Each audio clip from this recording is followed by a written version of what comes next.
Из-за пандемии коронавируса по всей стране запрещены массовые мероприятия, культурные, спортивные, научные. Традиционных массовых празднований Наурыза в этом году не будет. Отменен также и традиционный военный парад ко Дню Победы. Школьники уйдут на каникулы раньше обычного, которые продлятся также дольше обычного. Отмечается, что запрещено проводить выездные экскурсии. Учащиеся высших учебных заведений перейдут на дистанционное обучение. При этом дошкольные учебные заведения пока продолжат свою работу. Обязательная дезинфекция будет проводиться в общественном транспорте и местах скопления людей. Дома престарелых и интернаты для детей с ограниченными возможностями временно закрыты для посещений. На время прекратят свою работу кинотеатры и театры страны. При этом, крупные торговые дома и рынки работают в прежнем режиме. Вице-премьер также успокоил население, заверив, что в Казахстане не ожидается дефицит продуктов питания из-за вируса. Кроме того, вице-премьер посоветовал отменить или отложить празднование свадеб, дней рождения и прочих семейных мероприятий.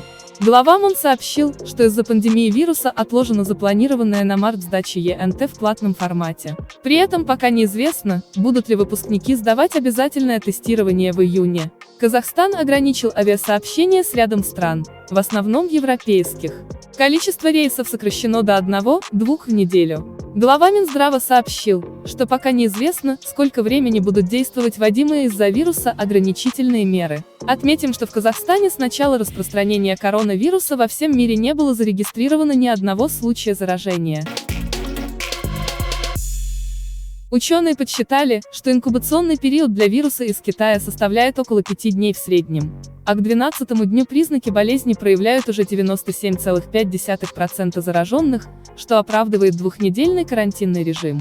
Стоит отметить, что у экспертов до сих пор нет точного ответа на вопрос о том, насколько заразна инфекция. Мало того, зарегистрированы случаи, когда вирус передавался от человека, который не имел никаких проявлений болезни. В большинстве случаев люди начинают быть опасными для окружающих в тот момент, когда появляются первые симптомы заболевания.